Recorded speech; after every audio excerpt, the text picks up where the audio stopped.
आज का वीडियो उन लोगों के लिए बहुत ही ज़्यादा खास है जो शरद पूर्णिमा पर खीर बनाने जा रहे हैं। शरद पूर्णिमा की ये खीर कोई मामूली खीर नहीं है, बिल्कुल वैक्सीन की तरह ये वर्क करती है हमारे शरीर पर और बहुत सारी बीमारियों से ये हमें बचाती है।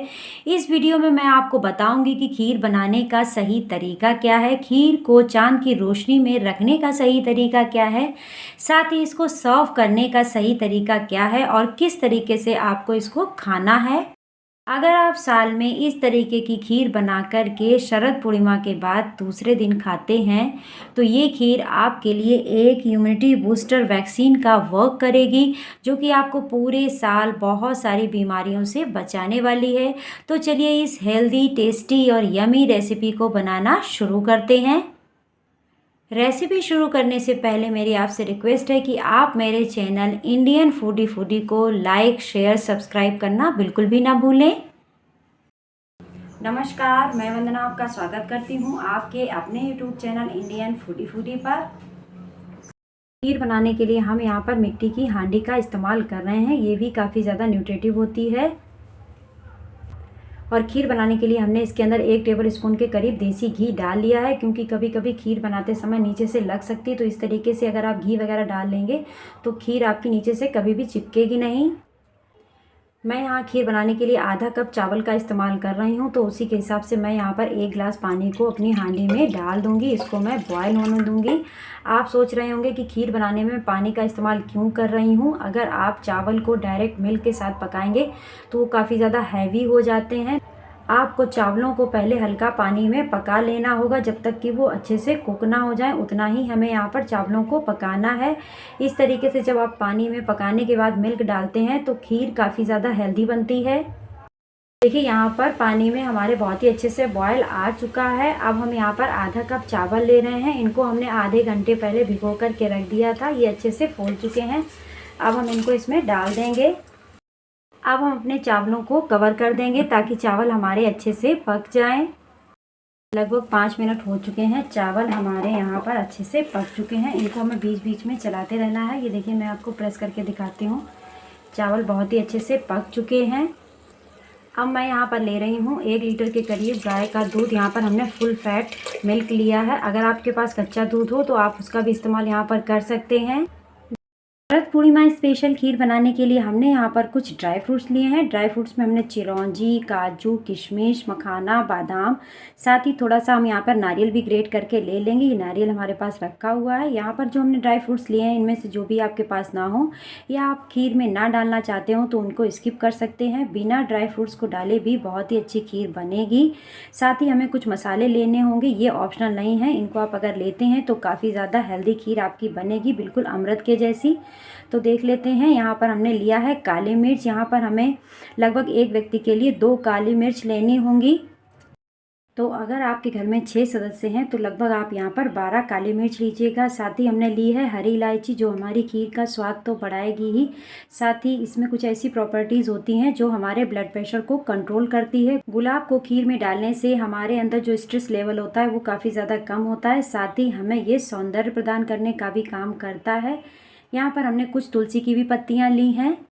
तुलसी की पत्तियाँ हमारे ब्लड प्रेशर को मैनेज करती हैं, साथ ही कोलेस्ट्रॉल को कम करती हैं और हमारी स्किन को ये ग्लो प्रदान करती हैं। तो इसको ज़रूर डालिएगा खीर में।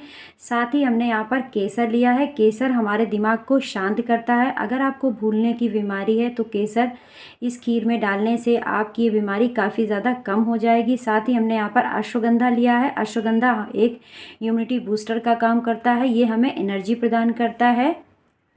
तो अगर आपके पास अश्वगंधा हो तो इस खीर में इसको ज़रूर से डालें। अगर आपके पास इस तरीके से जड़ हो इसकी तो भी आप डाल सकते हैं। यहाँ पर हमने कुछ मुलेठी के पीसेस भी लिए हैं। मुलेठी हमारे गले के लिए, हमारे कफ दोषों के लिए, साथ ही हमारे पाचन के लिए बहुत ही ज़्यादा फ़ायदेमंद होती है। फैटी लीवर में काफ़ी ज़्यादा कारगर होती है।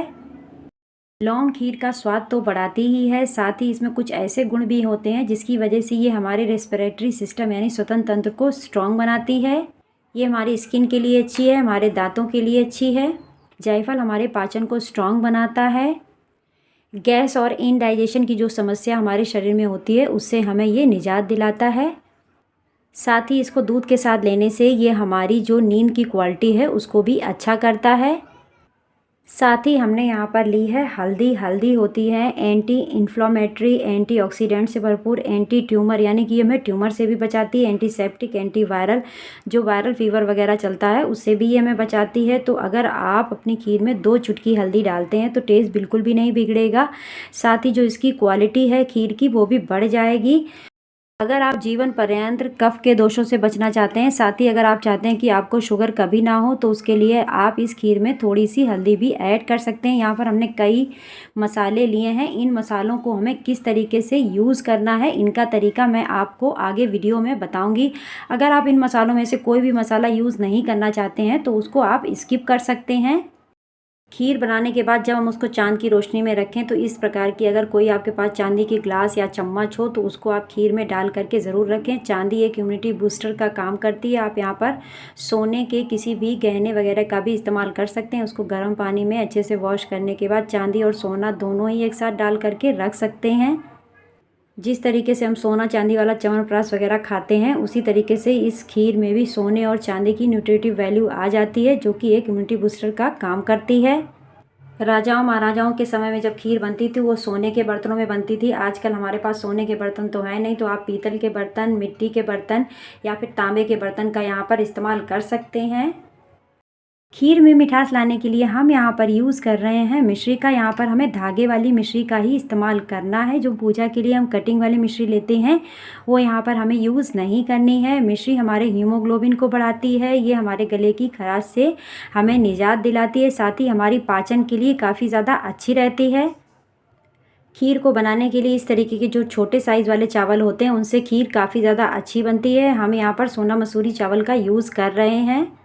दूध को ऐड करने के साथ ही हमने जो ड्राई फ्रूट्स लिए थे उनको भी इसमें डाल देंगे। यहाँ पर पहले मैं मखाना डाल रही हूँ।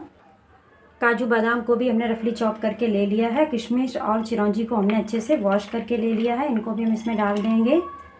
दूध डालने के बाद हम यहाँ पर एक छोटा सा टुकड़ा जायफल का और ये छोटा सा ही हमने तोड़ करके लिया है मुलेठी, 10 से 12 ये काली मिर्च ली हैं और ये 7 से 8 लौंग ली हैं, इसको भी हम इसमें डाल देंगे। हमारे पास जो मिश्री है इसको हम तोड़ करके ले लेंगे। चावलों को दूध के साथ पकते हुए लगभग 5 मिनट हो चुके हैं। अब हम इसमें मिश्री डाल देंगे। इसको हमने इस तरीके से तोड़ करके ले लिया है। आप यहाँ पर हेल्थ और टेस्ट के अकॉर्डिंग अपनी मिश्री डाल सकते हैं। इसी के साथ 20 से 25 ये रेशे हम केसर के डाल देंगे। 2 पिंच के करीब हम इसमें हल्दी पाउडर भी डाल रहे हैं और इसी स्टेज पर ½ टी स्पून के करीब हम इसमें अश्वगंधा पाउडर भी डाल रहे हैं। इसको हम अच्छे से मिक्स कर देंगे और अभी हमें इसको लगभग 5 मिनट के लिए और पकाना है। खीर को पकते हुए 5 मिनट हो चुके हैं। अब हम गैस का फ्लेम बंद कर देंगे और इसमें डाल देंगे इलायची पाउडर, 7 से 8 पत्ते तुलसी के और यहाँ पर लगभग 2 गुलाब की पंखुड़ियाँ हमने ली थी, इसको भी हम इसमें डाल देंगे और अच्छे से हम इसको मिक्स कर देंगे। सारी चीज़ों को डालने के बाद मैंने यहाँ पर एक चांदी का ग्लास लिया है, इसको मैं खीर के अंदर ही डीप कर दूँगी। आप चाहें तो इसको पकाते समय भी डाल सकते हैं। यहाँ पर आप कोई चम्मच वगैरह भी ले सकते हैं। चांदी का ग्लास डालना ऑप्शनल है, लेकिन अगर आपके पास हो तो इसमें ज़रूर डालिएगा, काफ़ी ज़्यादा हेल्दी होता है। इस तरीके से जब हम खीर में चांदी को डाल करके पकाते हैं या उसमें डाल करके रखते हैं। खीर को इस तरीके से तैयार करने के बाद आप इसके ऊपर एक कॉटन का कपड़ा लपेट दीजिएगा, अच्छे से इसको टाइटली बांध दीजिएगा ताकि इसमें चांद की रोशनी जा पाए। आप इसके ऊपर प्लेट वगैरह बिल्कुल भी मत ढकिएगा। नीचे एक थाली या फिर प्लेट में पानी लेकर के ही खीर वाले बर्तन को रखिएगा, नहीं तो उसमें चींटियाँ वगैरह जा सकती हैं। अगर आपके पास सुविधा हो तो आप इस खीर को चांद की रोशनी में ही पकाएं तो ये और भी ज़्यादा न्यूट्रिटिव हो जाती है। इस खीर को आपको लगभग 4 से 5 घंटे के लिए चांद की रोशनी में रखना होगा। अगर आपके पास टाइम हो तो पूरी रात के लिए भी आप इसको रख सकते हैं और पूरी रात चांद की रोशनी में रखने के बाद जब इसमें बहुत सारे न्यूट्रिटिव वैल्यू आ जाते हैं तो आप इसको सर्व करिएगा।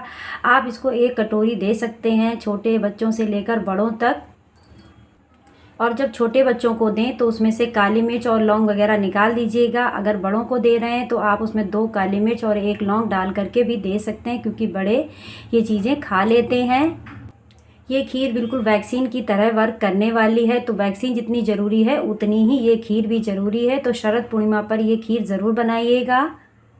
और ये लीजिए, ये खीर हमने एक बाउल में सर्व कर ली है। ये देखिए, देखने में ही कितनी यमी हमारी खीर लग रही है। इस खीर को सुबह आपको खाली पेट खाना है। ये खीर आप ज़रूर बनाइएगा शरद पूर्णिमा को, चाहे आप किसी भी रिलीजन से रिलेटेड हों। ये खीर काफ़ी ज़्यादा हेल्दी है। तो एक बार मेरी ये रेसिपी ज़रूर ट्राई करिएगा और मुझे कमेंट करके बताना बिल्कुल भी मत भूलिएगा कि मेरी ये रेसिपी आपको कैसी लगी। लाइक और शेयर करें मेरे वीडियोज़ को। मेरे चैनल इंडियन फूडी फूडी को सब्सक्राइब करना बिल्कुल भी ना भूलें। साथ ही बेल आइकन ज़रूर दबा दें ताकि आने वाले वीडियोज़ की नोटिफिकेशन आपको जल्द से जल्द मिल पाए। Thanks for watching.